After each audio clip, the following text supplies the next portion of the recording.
강민주는 늘 같은 시간에 같은 레스토랑에 같은 자리에 앉았다. 창가에 앉아 시끄러운 도시의 불빛을 내려다보는 그의 얼굴에는 어떤 감정도 읽히지 않았다. 최고급 스테이크와 와인. 그에게 식사는 그저 하루를 버티기 위한 의무감에 불과했다. 몇 년 전 불의의 사고로 가족을 잃은 후 그의 삶은 거대한 공허함으로 채워졌다. 수조 원대 자산을 가진 젊은 재벌 총수라는 타이틀은 그에게 아무런 의미도 없었다. 그는 세상 모든 것에 무감각해져 있었다. 그날도 그랬다. 민주는 포크를 든 채 멍하니 창밖을 바라보았다. 바깥 세상은 여전히 시끄럽고 번잡했지만 그의 마음속은 얼어붙은 호수처럼 고요했다. 그는 사람들의 시선이 부담스러워 늘 최고급 레스토랑에 프라이빗한 공간을 선호했다. 그곳은 세상과 단절된 그만의 섬이었다. 저기, 손님. 나지막한 목소리가 들려왔다. 민주는 무심코 고개를 돌렸다. 그의 눈앞에는 두 소녀가 서 있었다. 낡고 해진 코트를 입은 채 앳된 얼굴에는 추위와 배고픔이 그대로 드러나 있었다. 나이가 많은 쪽은 대략 7살쯤, 작은 쪽은 5살 정도로 보였다. 그녀들의 눈은 커다랗고 맑았지만 그 속에는 깊은 불안감이 서려 있었다. 민주는 미간을 찌푸렸다.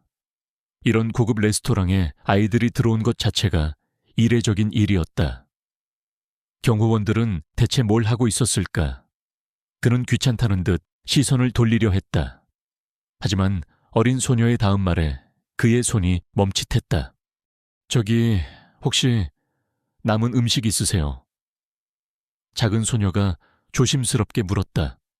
그녀의 목소리는 너무 작아서 거의 들리지 않을 정도였다. 민주는 자신의 귀를 의심했다. 음식 남은 음식, 그는 지금껏 그런 말을 들어본 적이 없었다. 그의 세상에서 음식은 언제나 풍족했고 남는다는 것은 상상조차 할 수 없는 일이었다.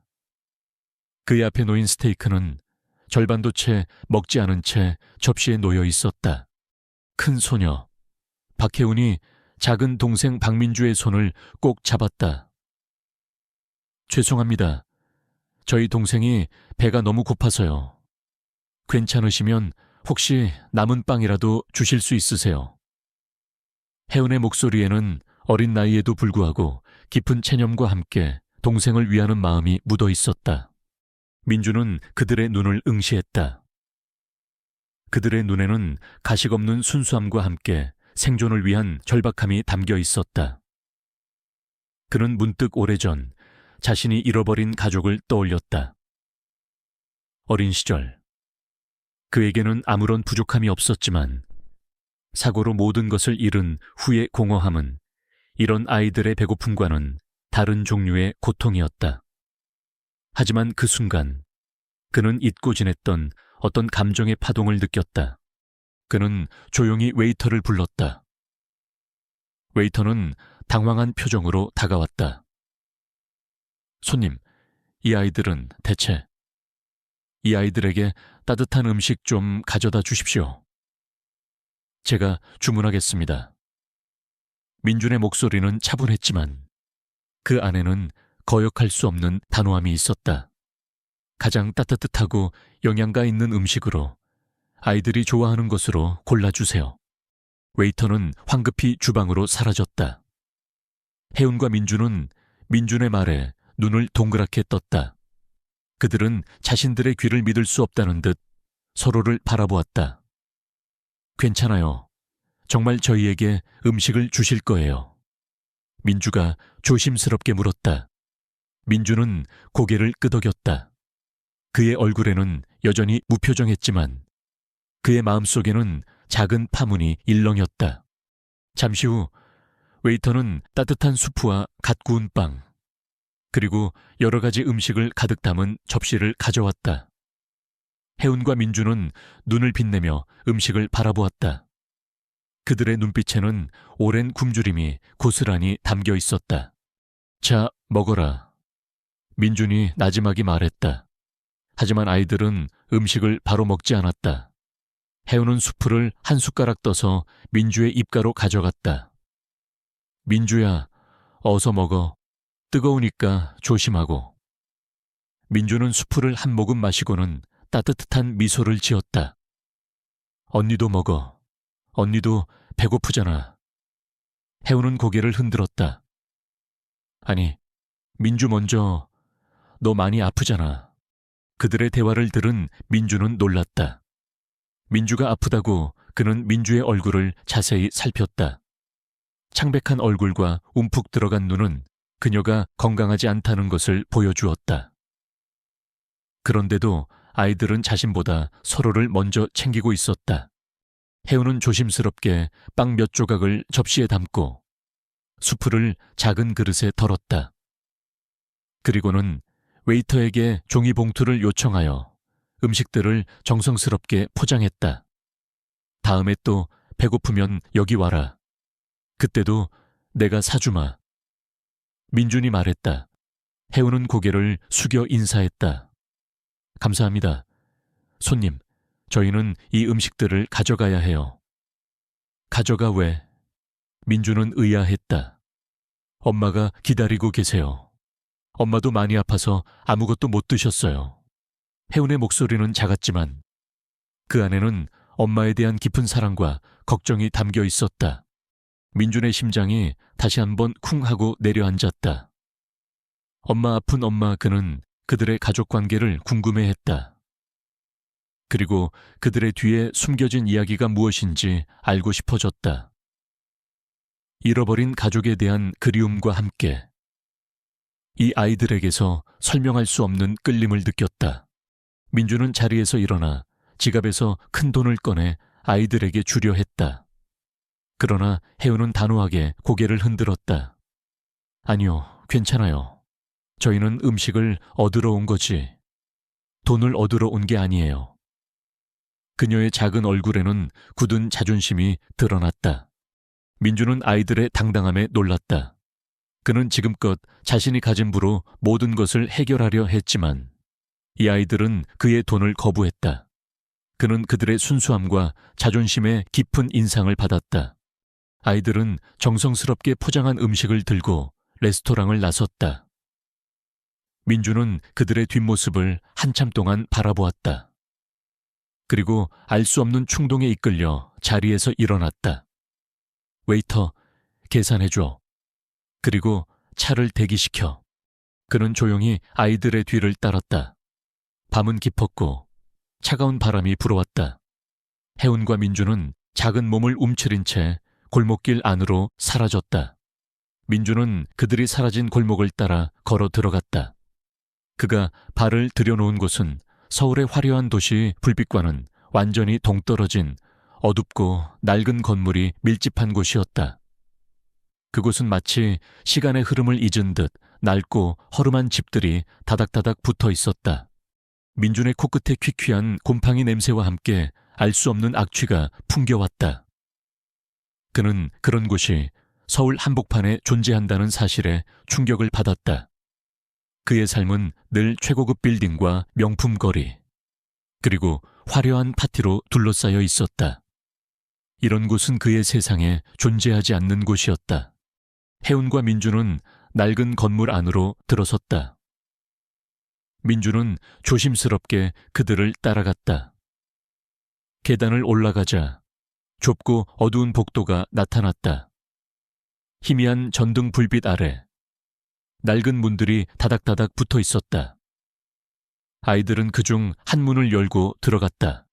민주는 열린 문틈으로 안을 들여다보았다. 좁고 허름한 방 안에는 한 여자가 누워 있었다. 창백한 얼굴과 마른 몸은 그녀가 심각한 병을 앓고 있음을 보여주었다. 박서연이었다. 아이들은 조심스럽게 그녀에게 다가가 음식을 건넸다.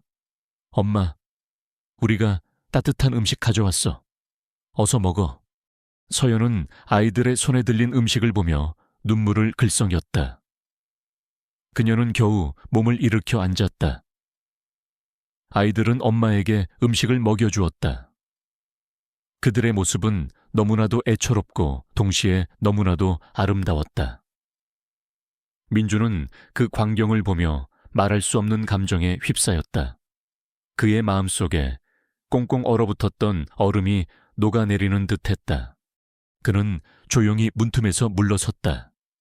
그의 삶은 이 아이들을 만나기 전과 후로 완전히 나뉠 것 같았다. 그는 차가운 도시의 밤 공기 속에서 자신의 삶이 이제 막 새로운 방향을 향해 움직이기 시작했음을 깨달았다. 그는 이 가족을 돕고 싶었다. 그들에게 따뜻한 보금자리와 희망을 주고 싶었다. 어쩌면 그 과정에서 그 자신 또한 잃어버렸던 삶의 의미를 되찾을 수 있을지도 모른다는 희망을 품었다. 강민주는 낡고 어두운 골목을 벗어나 자신의 화려한 리무진에 몸을 실었다. 그의 마음속에는 방금 전 목격한 풍경이 잔상처럼 남아있었다. 쓰러질 듯한 집, 어둠 속에서 희미하게 비치던 전등 불빛, 그리고 그 안에서 서로를 의지하며 살아가는 모녀의 모습. 그의 눈앞에는 값비싼 레스토랑의 음식들을 소중히 싸들고 엄마에게 달려가던 두 소녀의 모습이 아른거렸다. 그의 삶은 늘 풍요로움과 무감각함으로 둘러싸여 있었지만 그날 밤 그는 생전 처음 느껴보는 감정의 소용돌이에 휩싸였다. 다음 날 아침 민주는 자신의 비서실장 김상호를 불렀다. 김 실장은 민준의 오랜 오른팔이자 그의 모든 사생활을 관리하는 충직한 인물이었다. 김 실장, 어제 저녁에 제가 다녀온 레스토랑에서 만난 두 아이와 그 가족에 대해 알아봐 주십시오. 이름은 박혜운, 박민주, 그리고 어머니는 박서연입니다. 민준의 목소리는 평소와 다름없이 차분했지만 그 안에는 강한 호기심과 알 수 없는 결의가 담겨 있었다. 김 실장은 민준의 지시에 의아해했지만 즉시 조사에 착수했다. 며칠 후 김 실장은 박서연 가족에 대한 상세한 보고서를 들고 민준을 찾아왔다. 사장님, 박서연 씨 가족에 대해 조사했습니다.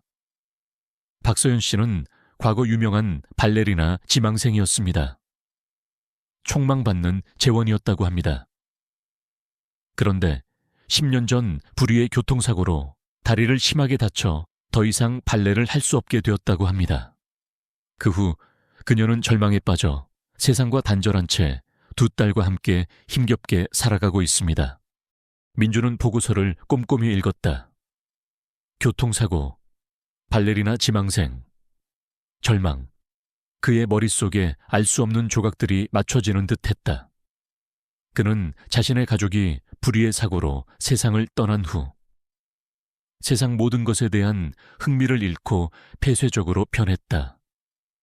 서연의 아픔이 자신의 아픔과 겹쳐지는 듯한 기묘한 동질감을 느꼈다. 박서연 씨의 사고는 어떤 사고였습니까? 자세히 알아봐 주십시오. 민주는 추가 조사를 지시했다. 그의 직감은 이 사고가 단순한 우연이 아닐 수도 있다고 속삭였다. 김 실장의 추가 조사 결과 서연의 교통사고가 단순한 사고가 아님을 알게 되었다. 그녀의 사고는 민준의 가족이 운영하는 강성그룹의 물류트럭과 관련이 있었다. 당시 강성그룹의 물류트럭은 과속으로 인해 서연이 타고 있던 차량과 충돌했고 이로 인해 서연은 치명적인 부상을 입었다. 그러나 당시 강성그룹은 막강한 힘을 이용해 이 사건을 은폐하고 모든 책임을 트럭 운전색에 전가시켰다. 서연은 제대로 된 보상도 받지 못한 채 모든 것을 잃었다. 이 모든 진실을 알게 된 민주는 충격과 분노에 휩싸였다. 그의 가족, 그의 회사가 이런 추악한 짓을 저질렀다는 사실에 그는 큰 죄책감을 느꼈다. 그동안 자신이 누려왔던 부와 명예가 누군가의 피와 눈물 위에 세워진 것이라는 생각에 그는 말할 수 없는 고통을 느꼈다. 그의 차갑게 굳어있던 마음속에 뜨거운 불덩이가 치솟는 듯했다. 민주는 즉시 김 실장에게 지시했다. 박서연 씨 가족을 위한 지원 프로젝트를 시작하십시오. 최고급 병실로 옮기고 최고의 의료진을 붙여 그녀의 치료에 전념하게 하십시오. 그리고 두 아이들에게는 필요한 모든 것을 지원하되 저의 신분은 절대 드러내지 마십시오. 모든 지원은 익명의 자선단체를 통해 이루어지는 것으로 위장하십시오. 김 실장은 민준의 지시에 놀랐지만 그의 단호한 눈빛에서 진심을 느꼈다. 알겠습니다. 사장님, 모든 것을 신속하고 비밀리에 처리하겠습니다. 그날부터 민준의 삶은 완전히 달라졌다. 그는 더 이상 무감각하고 공허한 삶을 살지 않았다. 그는 매일 박소영 가족의 소식을 보고받았고 그들이 편안한 환경에서 지내고 있는지, 아이들이 제대로 교육받고 있는지 꼼꼼히 살폈다. 그는 때로는 변장한 채 그들의 주변을 맴돌며 아이들의 웃음소리를 듣고 서연의 상태를 직접 확인하기도 했다. 어느 날, 민주는 몰래 박서연의 병실을 찾았다. 그녀는 예전보다 훨씬 편안해 보이는 모습으로 침대에 누워 있었다. 두 아이는 엄마의 옆에서 그림책을 읽어주고 있었다. 민주는 유리창 너머로 그들의 모습을 지켜보았다. 혜운이 엄마의 머리를 쓰다듬으며 조용히 속삭였다. 엄마, 이제 괜찮아질 거야. 누가 우리를 도와주는지 모르겠지만 분명 좋은 분일 거야. 서연은 아이들의 말에 희미하게 미소 지었다. 그래, 우리 아이들이 이렇게 건강하게 자라는 것만으로도 엄마는 충분히 행복해. 그녀의 목소리에는 희망이 섞여 있었다. 민주는 그들의 대화를 들으며 눈시울이 붉어졌다. 그는 자신이 저지른 잘못이 아니었음에도 불구하고 그들에게 큰 죄책감을 느꼈다. 그는 그들에게 진심으로 사과하고 싶었다. 하지만 아직은 때가 아니었다. 그는 서연의 건강이 완전히 회복될 때까지 기다리기로 했다. 민주는 박서연 가족을 돕는 일에 전념하면서 자신의 내면 깊숙이 묻어두었던 감정들이 되살아나는 것을 느꼈다. 그는 잃어버린 가족에 대한 그리움과 함께 이 아이들에게서 설명할 수 없는 따뜻함을 느꼈다. 그는 그들에게서 잃어버렸던 삶의 의미를 되찾는 듯 했다. 그의 차가웠던 눈빛에는 다시금 온기와 생기가 깃들었다. 어느 날, 민주는 서연의 주치의를 은밀히 만났다. 서연의 주치의는 노련하고 따뜻한 마음을 가진 김은수 박사였다. 그녀는 서연의 오랜 지인이기도 했다. 민주는 은수 박사에게 자신의 신분을 밝히고 서연의 사고와 강성그룹의 연관성에 대해 조심스럽게 물었다. 은수 박사는 민준의 고백에 놀랐지만 이내 모든 것을 털어놓았다. 서연이는 그 사고 이후로 심한 외상 후 스트레스 장애와 함께 신경 손상으로 인해 다리 기능을 거의 잃었습니다. 강성그룹의 압력으로 인해 진실을 밝히지 못하고 제대로 된 치료조차 받지 못했습니다. 그녀는 모든 것을 포기한 채 죽음만을 기다리고 있었습니다. 하지만 최근 익명의 후원 덕분에 다시 희망을 찾고 있습니다. 민주는 은수 박사의 말을 들으며 말할 수 없는 고통과 분노를 느꼈다. 그는 자신의 가족이, 자신의 회사가 한 사람의 인생을 이렇게까지 망가뜨렸다는 사실에 큰 죄책감을 느꼈다. 그는 은수 박사에게 서연의 치료에 최선을 다해달라고 부탁하며 그녀의 과거 의료 기록과 사고 관련 자료들을 넘겨달라고 요청했다. 은수 박사는 민준의 진심을 느끼고 그의 요청을 받아들였다. 그녀는 서연의 과거 의료 기록과 사고 관련 자료들을 민준에게 건네주었다. 민준은 그 자료들을 검토하며 다시 한번 충격에 휩싸였다. 거기에는 강성그룹의 부도덕한 행위가 상세히 기록되어 있었고 심지어 당시 강 회장 민준의 아버지 이 사건을 은폐하기 위해 어떤 영향력을 행사했는지에 대한 증거도 포함되어 있었다. 민준은 자신의 아버지가 이런 일을 저질렀다는 사실에 큰 혼란을 느꼈다. 그는 아버지를 존경했지만 그의 뒤에 이런 추악한 진실이 숨겨져 있었다는 것을 믿을 수 없었다. 하지만 그는 회피하지 않았다. 그는 이 모든 진실을 밝히고 서연에게 진심으로 사과하고 그녀의 고통에 대한 책임을 지기로 결심했다. 그는 이제 더 이상 잃어버린 가족의 그림자 속에서 방황하지 않았다. 그는 새로운 삶의 목표를 찾았다. 그것은 바로 정의를 실현하고 억울하게 고통받은 자들에게 희망을 주는 것이었다. 밤이 깊어지고 민주는 사무실에 홀로 앉아 서연의 사고 보고서를 다시 한번 읽었다. 그의 눈빛은 이전보다 훨씬 단단하고 결의에 차 있었다. 그는 이제 더 이상 차갑고 무감각한 재벌 총수가 아니었다. 그는 따뜻한 마음과 강한 정의감을 가진 한 사람으로서 새로운 삶을 향해 나아갈 준비가 되어 있었다. 강민주는 손에 들린 박서연의 사고 보고서를 꽉 쥐었다. 10년 전 자신의 아버지가 직접 지시하여 은폐되었던 추악한 진실. 박서연의 삶을 송두리째 파괴하고 자신의 가족을 벼랑 끝으로 내몰았던 그 사고의 배후에 강성그룹이 있었다는 사실은 민준의 심장을 강하게 흔들었다. 그동안 그가 누려왔던 모든 부와 명예가 죄 없는 사람의 희생 위에 세워졌다는 생각에 그는 말할 수 없는 고통과 죄책감을 느꼈다. 민주는 아버지를 존경했다. 그는 강성그룹을 지금의 위치에 올려놓은 위대한 사업가였지만 동시에 냉철하고 비정한 면모도 가지고 있었다. 민주는 아버지가 돌아가신 후에도 그 그림자 속에서 벗어나지 못하고 방황했다. 그러나 이제 그는 아버지가 저지른 잘못의 실체를 마주해야만 했다. 그것은 고통스럽지만 동시에 그가 잃어버렸던 삶의 의미를 되찾는 과정이기도 했다. 그는 밤늦도록 사무실에 남아 박서연의 사고 관련 자료들을 꼼꼼히 검토했다. 당시 사건 기록, 목격자 진술, 그리고 은폐된 증거들까지 모든 것이 강성그룹의 조직적인 은폐 공작이었음을 명확히 보여주었다. 특히 사고 당시 트럭 운전사가 강성그룹의 압력으로 거짓 진술을 했다는 사실이 드러났다. 그 운전사는 강성그룹으로부터 거액의 보상금을 받고 해외로 도피했다는 기록도 함께 발견되었다. 민주는 더 이상 이 진실을 외면할 수 없었다.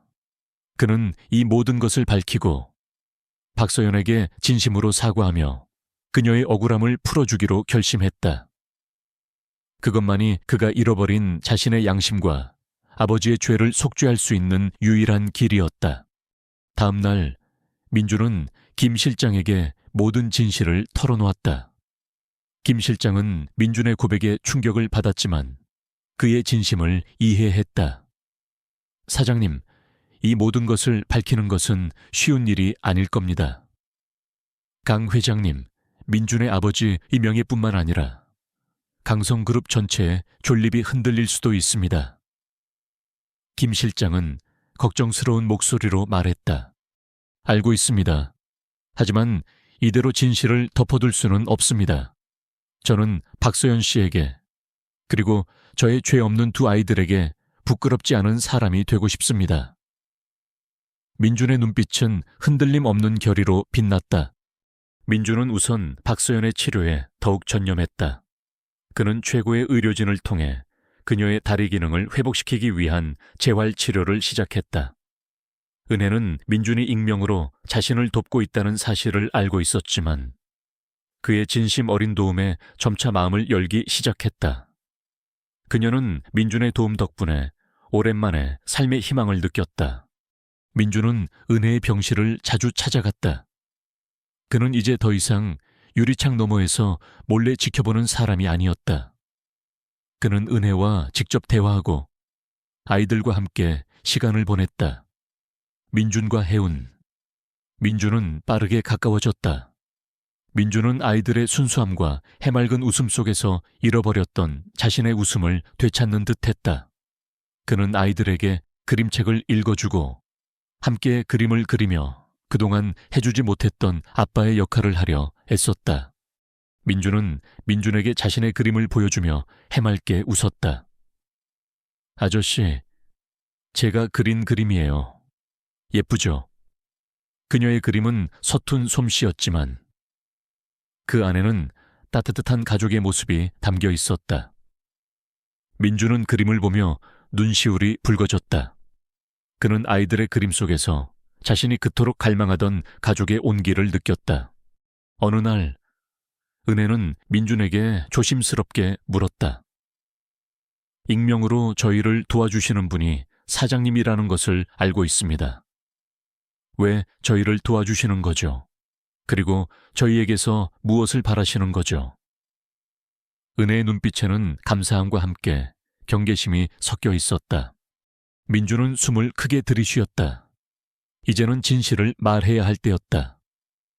박서연 씨, 제가 사실을 말씀드릴 것이 있습니다. 10년 전 박서연 씨의 사고는 저희 강성그룹의 물류 트럭으로 인해 발생했습니다.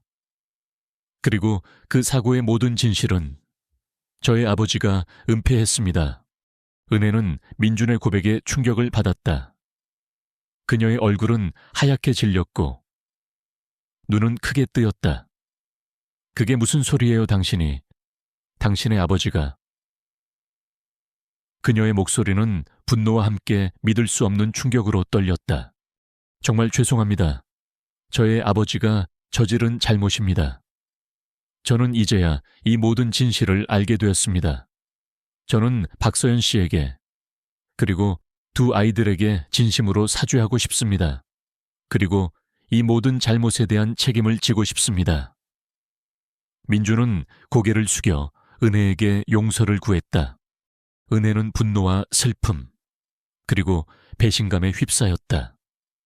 그녀는 자신의 인생을 송두리째 망가뜨린 배후에 민준의 가족이 있었다는 사실을 믿을 수 없었다. 그녀의 눈에서는 뜨거운 눈물이 흘러내렸다. 당신의 가족이 내 모든 것을 빼앗아갔어요. 내 꿈을, 내 삶을, 내 가족을. 그녀는 절규하듯 소리쳤다. 민주는 은혜의 절규를 묵묵히 들었다. 그는 그녀의 분노와 슬픔을 이해했다. 그는 그녀의 고통이 자신의 죄책감보다 훨씬 크다는 것을 알고 있었다. 그는 그녀의 손을 잡고 다시 한번 사과했다. 제가 모든 것을 바로잡겠습니다. 제가 할 수 있는 모든 것을 다해 박서연 씨의 잃어버린 삶을 되찾아 드리겠습니다. 은혜는 민준의 눈에서 진심을 느꼈다. 그의 눈빛에는 죄책감과 함께 그녀의 고통을 함께 나누려는 아픔이 담겨 있었다. 그녀는 그의 손을 뿌리쳤지만 그녀의 마음속에서는 복잡한 감정들이 뒤섞이고 있었다. 그녀는 그를 용서할 수 있을까? 혜운과 민주는 병실 문 밖에서 엄마와 아저씨의 대화를 듣고 있었다. 그들은 엄마의 절규에 놀랐고 아저씨의 고백에 혼란스러워했다. 그들은 아직 모든 것을 이해하지 못했지만 엄마와 아저씨 사이에 숨겨진 아픈 과거가 있다는 것을 직감했다. 민주는 은혜에게 자신의 과거를 털어놓았다. 그 또한 불의의 사고로 가족을 잃고 깊은 상실감 속에서 살아왔다는 것을. 그리고 그 상실감이 그를 차갑고 무감각한 사람으로 만들었다는 것을. 그는 은혜에게서 잃어버린 가족의 그림자를 보았고 그녀와 아이들을 통해 비로소 삶의 의미를 되찾을 수 있었다는 것을 고백했다. 은혜는 민준의 고백을 들으며 그의 아픔을 조금이나마 이해하게 되었다. 그녀는 그가 자신과 마찬가지로 과거의 상처 속에 갇혀 살아왔다는 것을 알게 되었다. 그녀의 분노는 조금씩 누그러졌고 그 자리에는 복잡한 감정들이 자리 잡았다. 민주는 이제 더 이상 숨지 않았다. 그는 강성그룹의 회장으로서 박서연에게 사죄하고 그녀의 고통에 대한 모든 책임을 지겠다고 선언했다. 그는 이 모든 진실을 세상에 밝히고 강성그룹의 잘못을 인정하겠다고 발표했다. 그의 발표는 재계에 큰 파장을 불러왔다. 사람들은 그의 용기와 진심에 놀라움을 금치 못했다. 강성그룹의 이사회는 민준의 결정에 반대했지만 민준은 굽히지 않았다. 그는 자신의 모든 것을 걸고 이 싸움에 뛰어들었다. 그는 이 모든 것을 바로잡고 강성그룹을 투명하고 윤리적인 기업으로 만들고 싶었다. 그리고 그 과정에서 그는 잃어버렸던 자신의 정체성과 진정한 삶의 가치를 찾아갔다. 강민준의 충격적인 발표는 재계를 뒤흔들었다. 강성그룹의 수장이 직접 나서서 10년 전에 은폐된 교통사고 진실을 밝히고 피해자 박서연에게 사죄하겠다는 선언은 전례 없는 일이었다. 언론은 이 소식을 대서특필했고 강성그룹의 주가는 일시적으로 흔들렸지만 민준의 용기 있는 결정과 진심에 대한 대중의 지지는 오히려 더욱 커졌다. 그러나 이사회는 달랐다. 민준의 숙부이자 강성그룹의 이사장을 맡고 있는 강태식은 격렬하게 반대했다. 그는 민준을 찾아와 소리쳤다. 민준아, 네가 지금 무슨 짓을 하는 건지 아느냐? 아버지의 명예를 더럽히고 강성그룹을 위기에 빠뜨릴 작정이야.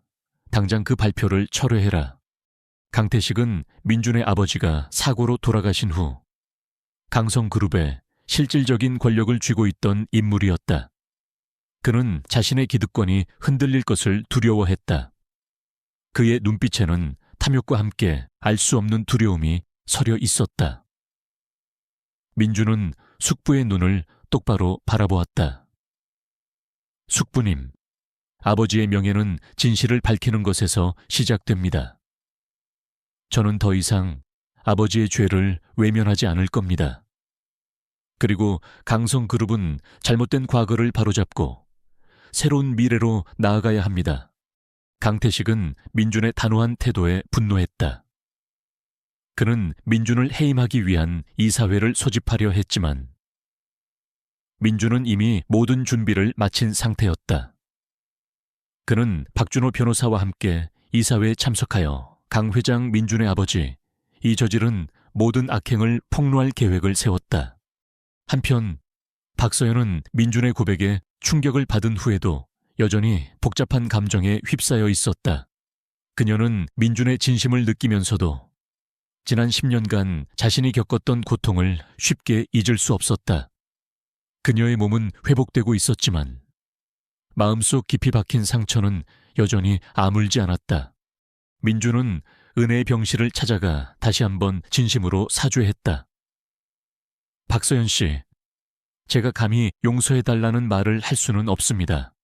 하지만 저는 박서연 씨가 겪었던 모든 고통에 대해 책임을 지고 싶습니다. 그리고 이 모든 진실을 밝히고 박서연 씨의 억울함을 세상에 알리고 싶습니다. 은혜는 민준의 눈을 바라보았다. 그의 눈빛에는 진심 어린 후회와 함께 그녀의 고통을 함께 나누려는 아픔이 담겨 있었다. 그녀는 고개를 돌려 창밖을 응시했다. 당신이 이렇게까지 하는 이유가 뭐죠? 단순히 죄책감 때문인가요? 민준은 조용히 자신의 과거를 털어놓았다. 불의의 사고로 가족을 잃었던 아픔, 그리고 그로 인해 삶의 의미를 잃고 방황했던 시간들. 그는 은혜와 아이들을 만나면서 비로소 잃어버렸던 삶의 의미와 가족의 소중함을 되찾았다는 것을 고백했다. 박서연 씨와 아이들을 만나면서 저는 제가 얼마나 이기적으로 살아왔는지 깨달았습니다. 저는 이 모든 것을 바로잡고 박서연 씨에게 빼앗겼던 삶을 되찾아 드리고 싶습니다. 그리고 두 아이들에게는 세상에 어떤 그림자도 없이 밝게 살아갈 수 있는 세상을 만들어주고 싶습니다. 은혜는 민준의 고백을 들으며 눈물을 흘렸다. 그녀는 그가 자신과 마찬가지로 깊은 상실감 속에 갇혀 살아왔다는 것을 알게 되었다. 그녀의 분노는 조금씩 누그러졌고 그 자리에는 복잡한 감정들이 자리 잡았다. 그녀는 그를 완전히 용서할 수는 없었지만 그의 진심을 받아들이기 시작했다. 혜은과 민주는 엄마의 병실을 지키며 아저씨와 엄마의 대화를 들었다. 그들은 아저씨의 눈물과 엄마의 슬픔 속에서 자신들이 알지 못했던 깊은 상처를 느꼈다. 그들은 이제 아저씨가 자신들에게 단순한 후원자가 아닌 엄마의 아픔과 연결된 중요한 존재라는 것을 직감했다. 민주는 강성그룹의 모든 비리 자료와 박서연의 사고 관련 증거들을 언론에 공개할 준비를 했다. 그는 김 실장에게 모든 것을 맡겼고 김 실장은 민준의 뜻에 따라 주저없이 실행했다. 언론은 민준의 용기 있는 행보에 주목하며 강성그룹의 비리를 대대적으로 보도하기 시작했다. 이 모든 과정에서 박준호 변호사는 민준의 든든한 조력자였다. 그는 과거 이 회장 일가의 비리를 파헤치려다 실패했던 경험을 바탕으로 민준에게 모든 법률적 조언과 전략을 제공했다. 박준호는 민준의 진심과 용기에 깊은 감명을 받았고 이 모든 것이 정의를 실현하는 과정이라고 믿었다. 어느 날 민준은 은혜의 병실에서 혜운과 민주와 함께 그림을 그리고 있었다. 민주는 민준에게 자신이 그린 그림을 보여주며 해맑게 웃었다. 아저씨, 여기 아저씨가 그린 그림도 있어요. 아저씨는 웃는 얼굴이 더 멋있어요. 민주는 민주의 그림을 보며 눈물을 글썽였다. 그림 속에는 그가 환하게 웃고 있는 모습이 담겨 있었다. 그는 민주의 순수한 시선 속에서 잃어버렸던 자신의 웃음을 되찾는 듯했다. 그는 아이들의 존재가 자신의 삶에 어떤 의미인지 비로소 깨달았다. 그는 그들을 위해 모든 것을 바로잡고 그들에게 희망을 주고 싶었다. 그날 저녁 민주는 강태식 이사장을 포함한 모든 이사진을 소집했다. 이사회장에는 긴장감이 흘렀다. 민주는 차분하지만 단호한 목소리로 강 회장의 모든 악행을 폭로했다. 그는 과거 박서연의 사고 은폐부터 최근 강성그룹 내부의 비리까지 모든 증거들을 제시하며 강태식 이사장의 해임을 요청했다. 강태식은 민준의 폭로에 격렬하게 반발했다. 민준아, 네가 감히 내 아버지와 나를 이렇게 만들다니. 너는 강성그룹의 수장이 될 자격이 없어 당장 이사회에서 나가라. 그의 목소리는 분노로 떨렸지만 이미 그의 입지는 흔들리고 있었다. 그러나 민주는 흔들리지 않았다. 그는 이사들에게 강성그룹의 미래를 위해 올바른 선택을 해야 한다고 설득했다. 박준호 변호사 또한 법률적인 근거를 제시하며 민준의 주장을 뒷받침했다. 오랜 논쟁 끝에 이사회는 강태식 이사장의 해임을 결정했다. 강태식은 모든 것을 잃고 이사회장을 떠났다. 그의 얼굴에는 깊은 절망과 함께 알 수 없는 공허함이 드리워져 있었다. 그는 자신이 평생을 바쳐 쌓아 올린 모든 것이 한순간에 무너지는 것을 지켜봐야 했다. 민주는 이사회가 끝난 후 은혜의 병실로 향했다. 그는 은혜의 손을 잡고 그녀에게 기대어 눈물을 흘렸다. 은혜 씨, 이제 모든 것이 끝났습니다. 이제 우리에게는 새로운 시작이 있을 겁니다. 은혜는 민준의 손을 잡았다. 그녀의 얼굴에는 희미한 미소가 떠올랐다. 그녀는 민준의 진심을 느꼈고 그가 진정으로 자신과 아이들을 가족으로 받아들이고 싶어 한다는 것을 알게 되었다. 그녀의 마음속 깊이 묻혀 있던 상처들이 조금씩 아물기 시작했고 그녀는 그에게서 새로운 희망을 보았다. 민주는 은혜의 치료에 전념하면서도 강성그룹의 모든 비리를 청산하고 투명한 경영 시스템을 구축했다. 그는 회사의 사회적 책임을 강조하며 어려운 이웃을 돕는 다양한 사회공헌 활동을 펼쳤다. 그는 돈과 권력의 어두운 면모를 벗어던지고 진정한 리더로서의 면모를 보여주었다. 그의 변화는 강성그룹의 직원들에게도 큰 감동을 주었다. 민주는 이제 더 이상 차갑고 무감각한 재벌 총수가 아니었다. 그는 따뜻한 마음과 강한 정의감을 가진 한 사람으로서 새로운 삶을 향해 나아갈 준비가 되어 있었다. 강민준의 용기 있는 고백과 강성그룹의 비리 폭로는 사회 전반에 큰 파장을 불러왔다. 특히 언론은 강태식 이사장의 해임과 함께 과거에 은폐된 진실이 수면 위로 떠오르자 이 사건을 집중 보도했다. 한때 강성그룹의 핵심 인물이었던 강태식은 모든 것을 잃고 쓸쓸히 대중의 시선에서 사라졌다. 그의 탐욕과 권력욕이 결국 그를 파멸로 이끌었다는 사실은 많은 이들에게 경종을 울렸다. 박서연은 민준의 진심 어린 사과와 헌신적인 노력 덕분에 육체적, 정신적으로 빠르게 회복되고 있었다. 그녀는 최고의 재활 치료를 받으며 다리 기능을 회복하기 위해 노력했고, 민준은 매일 병실을 찾아 그녀에게 용기를 북돋아 주었다. 혜운과 민준은 그런 민준을 진심으로 따르며 그를 아저씨 아빠라고 부르기 시작했다. 아이들의 순수한 사랑은 민준의 마음속 깊이 박힌 상처를 치유하는 약이 되었다. 그러나 박서연의 마음속에는 여전히 깊은 상처가 남아 있었다. 그녀는 민준의 진심을 믿으려 했지만 지난 10년간 자신이 겪었던 고통과 절망이 쉽게 지워지지 않았다. 특히 밤마다 찾아오는 악몽은 그녀를 괴롭혔다.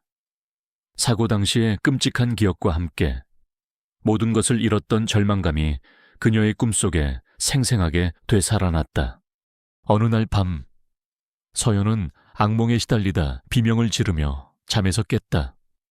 옆 침대에서 자고 있던 혜운과 민주가 놀라 엄마에게 달려왔다. 엄마, 괜찮아? 또 악몽 꿨어. 혜운이 걱정스러운 표정으로 물었다. 서연은 두 아이를 꼭 끌어안았다. 그녀의 심장은 여전히 격렬하게 뛰고 있었다. 괜찮아, 괜찮아. 엄마는 괜찮아. 그녀는 아이들을 안심시키려 애썼지만 그녀의 목소리는 떨리고 있었다. 그때 병실 문이 열리고 민준이 들어왔다. 그는 서연의 비명소리에 놀라 달려온 것이었다. 그는 서연의 창백한 얼굴과 아이들의 불안한 눈빛을 보고 상황을 짐작했다. 민준은 서연의 옆으로 다가가 그녀의 손을 잡았다. 서연 씨, 괜찮으세요? 또 악몽을 꾸셨군요. 그의 목소리에는 깊은 안쓰러움과 걱정이 담겨 있었다. 서연은 민준의 손을 뿌리쳤다. 당신이 나를 이렇게 만들었어요. 당신의 가족이 내 모든 것을 빼앗아갔다고요. 나는 당신을 용서할 수 없어요. 당신을 볼 때마다 그 끔찍한 악몽이 되살아난다고요. 그녀의 목소리에는 분노와 함께 깊은 슬픔이 묻어 있었다. 민주는 서연의 분노를 묵묵히 받아들였다. 그는 그녀의 고통이 자신의 죄책감보다 훨씬 크다는 것을 알고 있었다. 그는 다시 한번 서연의 손을 잡았다. 죄송합니다. 서연 씨, 제가 정말 죄송합니다. 하지만 저는 서연 씨를 포기하지 않을 겁니다. 제가 할 수 있는 모든 것을 다해 서연 씨의 상처를 치유하고 잃어버렸던 삶을 되찾아 드리겠습니다. 제발 저에게 기회를 주십시오.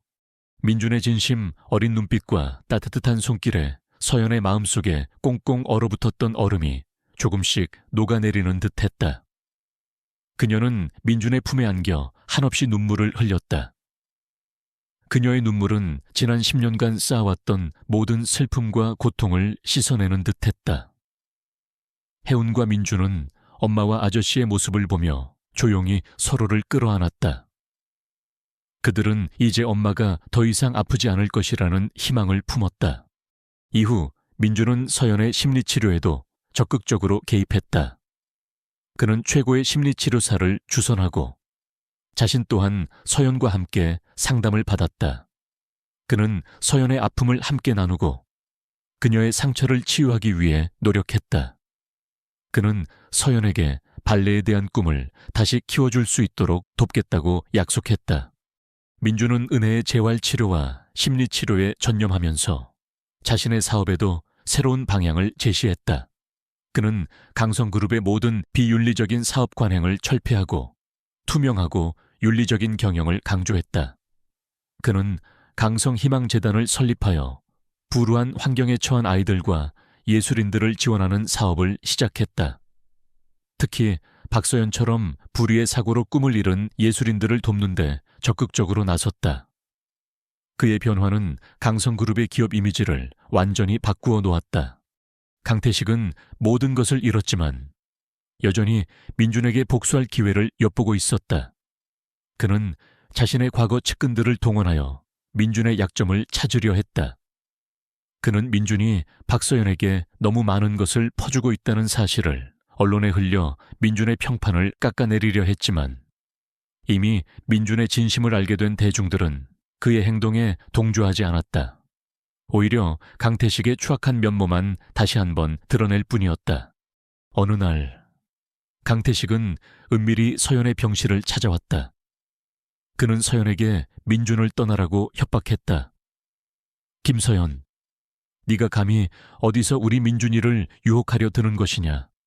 내까지 것이 우리 집안에 발을 들일 수 있을 것 같으냐? 당장 민준이에게서 떨어져라.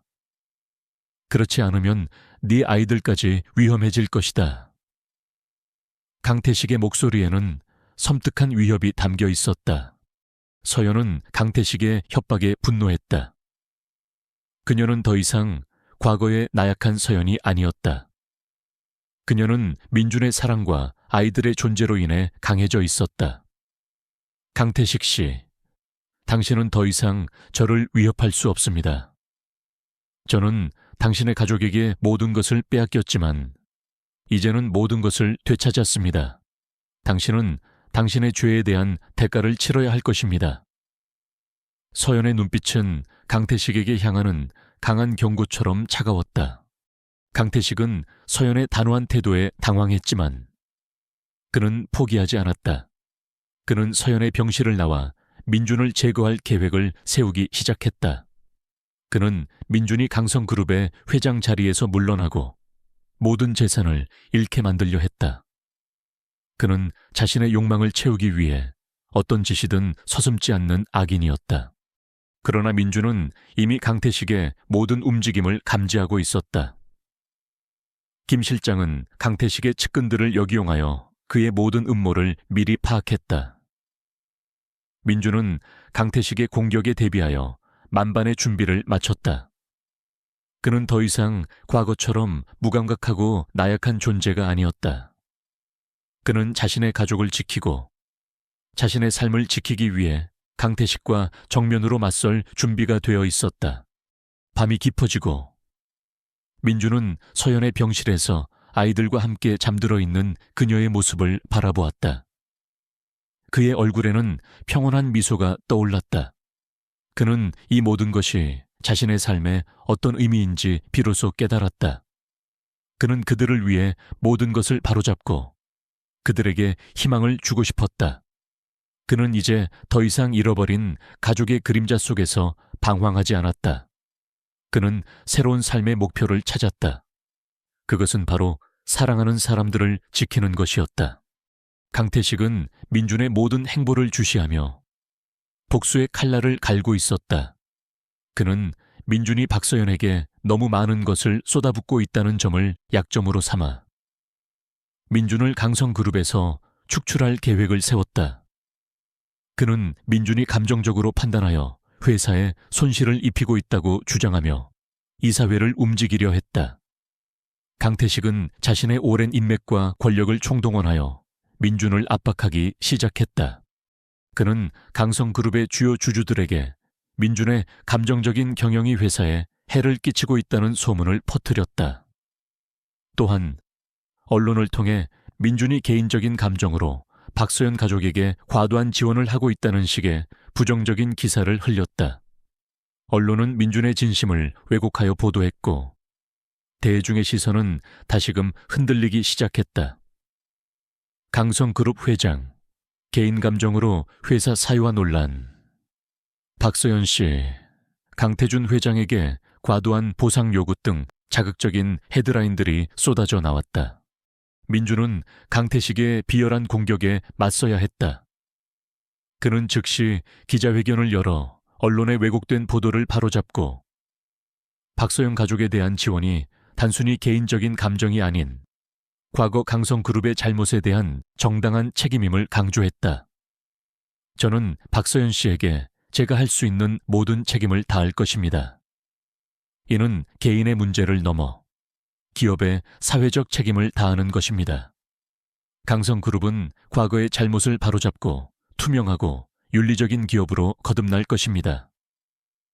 그의 목소리는 단호했지만 그의 눈빛은 흔들림 없는 결의로 빛났다. 하지만 강태식의 공격은 더욱 거세졌다. 그는 민준이 박서연에게 막대한 자금을 지원한 것을 빌미로 민준의 횡령 혐의를 주장하며 검찰에 고발했다. 검찰은 강성그룹의 비리에 대한 국민적 관심이 뜨거웠기에 즉시 수사에 착수했다. 민준은 졸지의 횡령 혐의로 검찰 조사를 받게 되는 상황에 처했다. 이 소식은 박서연에게 큰 충격을 안겨주었다. 그녀는 자신이 민준에게 짐이 되는 것 같아 괴로웠다. 민준 씨, 저 때문에 당신까지 이렇게 힘들어지는군요. 제가 당신을 떠나는 게 맞을 것 같아요. 저 때문에 당신이 모든 것을 잃게 될 수는 없어요. 그녀의 목소리는 절망감에 잠겨 있었다. 민준은 은혜의 손을 잡았다. 서연 씨, 무슨 말씀을 하시는 겁니까? 제가 당신을 떠나는 일은 없을 겁니다. 저는 이 모든 것을 감당할 준비가 되어 있습니다. 그리고 저는 결코 포기하지 않을 겁니다. 서연 씨와 아이들을 지키기 위해서라도 저는 이 모든 싸움을 이겨낼 겁니다. 그의 눈빛은 확신으로 가득했다. 혜운과 민준은 엄마와 아저씨의 대화를 들으며 불안해했다. 혜운은 민준의 손을 잡고 조심스럽게 말했다. 아저씨는 나쁜 사람 아니죠. 우리 엄마랑 우리를 도와주는 좋은 아저씨죠. 민준은 혜운의 머리를 쓰다듬으며 미소 지었다. 그럼 아저씨는 절대 나쁜 사람이 아니야. 아저씨는 혜운이와 민주, 그리고 엄마를 지켜줄 거야. 그의 목소리에는 아이들을 향한 깊은 사랑과 보호 본능이 담겨 있었다. 박준호 변호사는 민준의 든든한 방패가 되어주었다. 그는 민준의 무고함을 입증하기 위해 모든 자료를 수집하고 강태식의 음모를 파헤쳤다. 박준호는 강태식이 과거 강성그룹의 자금을 빼돌려 비자금을 조성했다는 사실을 밝혀냈다. 또한 그 비자금이 민준의 횡령 혐의를 조작하는 데 사용되었다는 증거까지 찾아냈다. 결정적인 증거는 뜻밖의 인물에게서 나왔다. 과거 강태식의 비서였던 김 비서였다.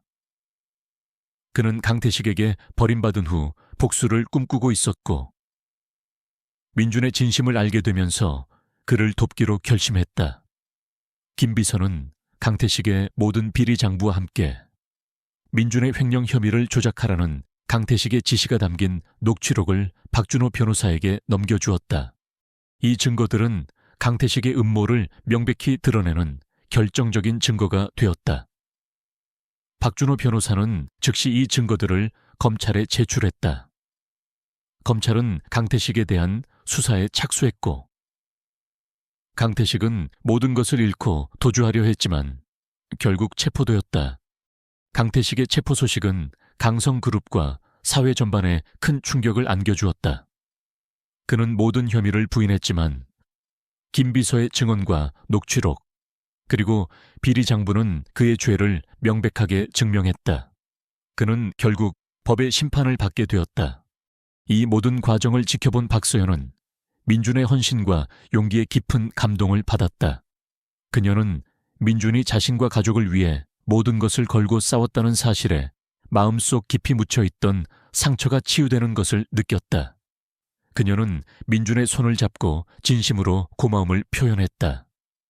민준 씨, 정말 고마워요.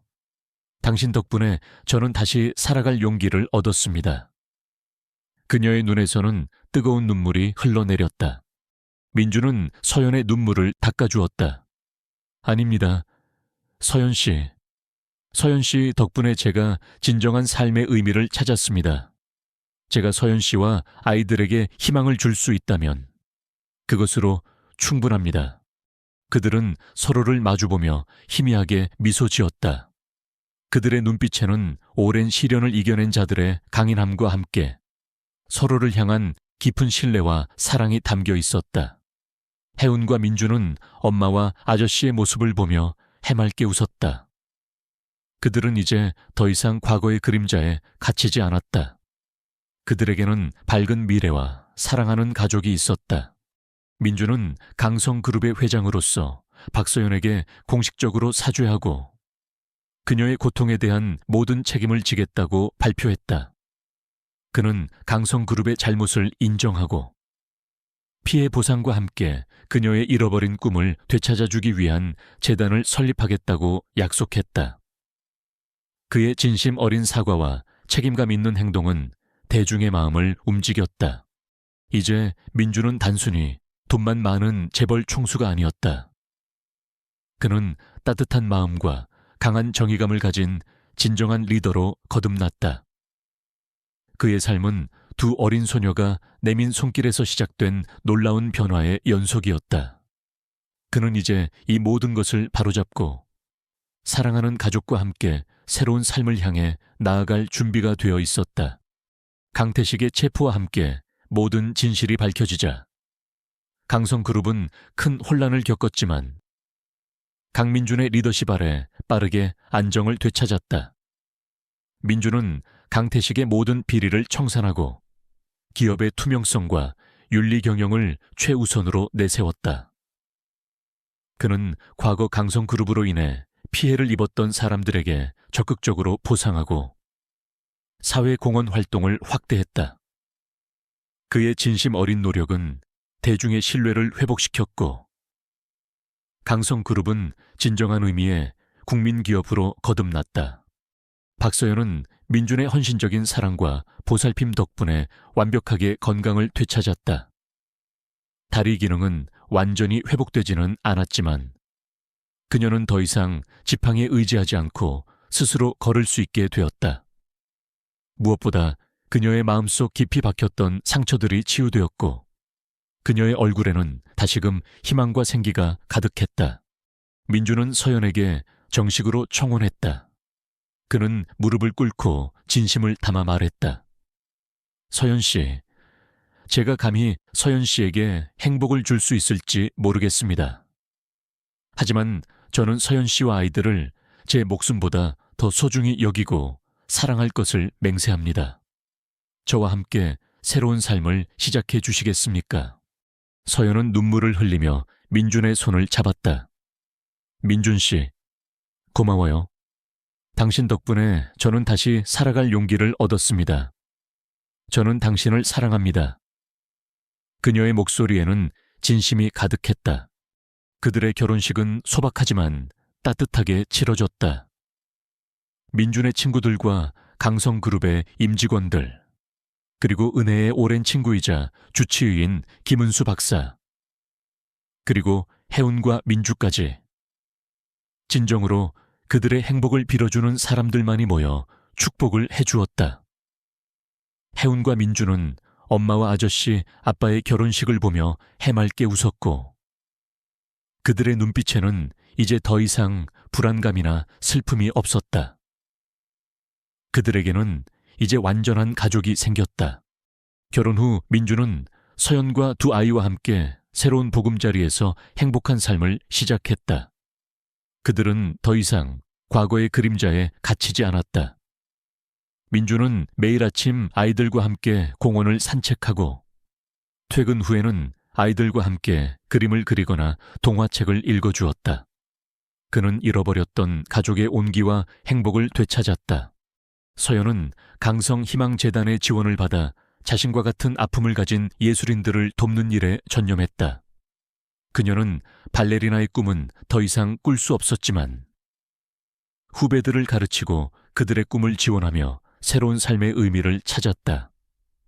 그녀의 경험은 많은 사람들에게 용기와 희망을 주었고 그녀는 존경받는 예술가이자 사회사업가로 거듭났다. 혜운과 민주는 민준과 서연의 사랑과 보살핌 속에서 밝고 건강하게 성장했다. 그들은 학교에서 우수한 성적을 거두었고 친구들에게도 사랑받는 아이들이 되었다. 혜우는 엄마처럼 발레를 사랑하는 소녀로 성장했고, 민주는 아빠처럼 따뜻하고 현명한 사람이 되겠다고 다짐했다. 그들은 자신들의 과거를 잊지 않고 어려운 사람들을 돕는 데 기여하고 싶어 했다. 강태식은 자신의 죄에 대한 대가를 치르고 감옥에서 쓸쓸히 생을 마감했다. 그는 마지막 순간까지 자신의 잘못을 뉘우치지 못했고 홀로 고독한 죽음을 맞이했다. 그의 인생은 탐욕과 오만이 어떻게 한 인간을 파멸로 이끄는지 보여주는 비극적인 예시가 되었다. 세월이 흘러 민준과 서연은 백발이 성성한 노년이 되었다. 그들의 사랑은 여전히 변함없이 깊고 따뜻했다. 혜운과 민준은 훌륭한 성인으로 성장하여 각자의 자리에서 빛을 발했다. 혜운은 촉망받는 발레리나가 되어 무대 위에서 아름다운 춤을 추었고, 민준은 민준의 뒤를 이어 강성그룹의 사회공헌재단을 이끌며 어려운 이웃을 돕는 데 힘썼다. 어느 맑은 여름날, 민준은 서연의 손을 잡고 그들이 처음 만났던 레스토랑을 찾았다. 그들이 앉았던 창가 자리는 여전히 그곳에 있었다. 민준은 서연의 얼굴을 바라보았다. 주름진 얼굴에는 세월의 흔적이 고스란히 남아 있었지만 그녀의 눈빛은 여전히 사랑과 행복으로 빛나고 있었다. 서연 씨, 기억나세요? 이곳에서 당신과 아이들을 처음 만났던 날을요. 그때 저는 세상 모든 것에 무감각한 폐인이었습니다. 하지만 당신과 아이들 덕분에 저는 다시 살아갈 이유를 찾았습니다. 제 삶을 완전히 바꾸어 놓은 당신과 아이들에게 진심으로 감사드립니다. 민준의 목소리는 진심으로 떨렸다.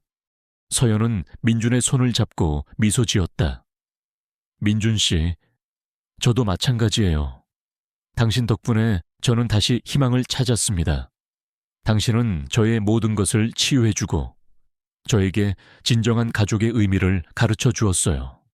그들은 따뜻한 미소 속에서 서로를 바라보았다. 그들의 삶은 두 어린 소녀가 내민 손길에서 시작된 기적 같은 변화의 연속이었다. 그들은 이제 더 이상 과거의 아픔에 갇히지 않았다. 그들은 사랑하는 가족과 함께 영원한 행복을 향해 나아갔다.